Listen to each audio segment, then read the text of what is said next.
erega n'ubukene n'intambara, ariko ubwo nubwo akanya gato imbere ya Yesu umutunzi ari muri twebwe. Uwo mugambi uguteye ubwoba ngo mbega bizogenda gute? Sinzi umuntu yagiragire Mariya hajaza kumbwira ati jewe ndabivuyemo nahahamutse kandi ndabihevye.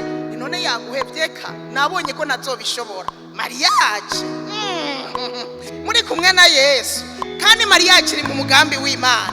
Uhahamugwe ngo nta mafaranga ufise, uhahamugwe ngo hari ibyo ukibutse. Oyaye tuza, Yesu ari muri wewe ni utuze. Ico ni ikintu gitoya cyane, izobikemura mu mwanya muto. Wewe avansa uhoze hinga ucugenda winjira mu mabiro yose. Nagira ngire mariage mugabo rero naga costume sifise, nagira ngire mariage mugabo jewe sinzi ico hora mubwira wari muri wewe bigiye kugenda neza. Reka guhahamuka, Yesu ari muri twebwe arakomeye, aruta ivyo byose bigenda bitugwanya. Haleluya. Rema umutima wawe uhumure, hanyuma witege Uhoraho. Usomye Zaburi ya 33:16 aravuga ngo nta mwami akizwa nuko ari n'ingabo nyinshi, umuhizi ntarokogwa n'inkomezi ziwe nyinshi. Ifarasi nta kimazi igira cyo gukiza, nizorokoresha umuntu inkomezi zayo. Ijisho ry'Uhoraho riri kubamwuba no kubiteza imbabazi ziwe.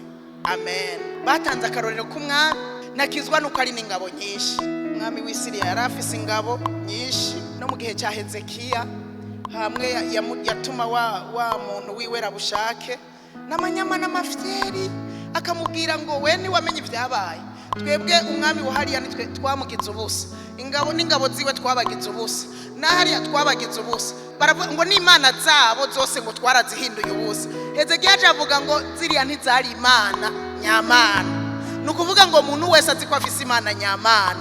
Narokogwa n'inkomezi ziwe, narokogwa nuko afise ibi na biriya, ariko turokogwa n'Uhoraho yaremye ijuru n'isi. Inkomezi zacu ziva ku Uhoraho mu majambo make kugira ngo tuneshe ivyo biri imbere, izo ntambara. Inkomezi ziva ku Uhoraho, kandi ntibisaba ko tuvuga amajambo menshi, ariko ni kubw'Uhoraho dushobora kunesha urugamba ruri imbere yacu. Imana ibahezagire.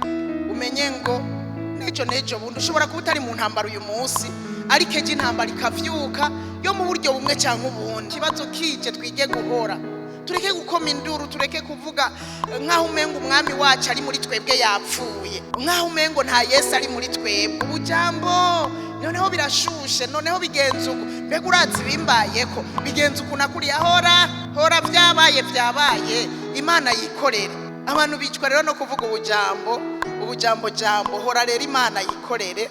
Narize guhora kuko nasanze mu guhora harimo intsinzi, kandi mpora ndamubwira Mana ni wigwanira, umve n'ibindi ni wigwanira, umve bigenza uko ni wigwanira. Bana gucuka umuvuga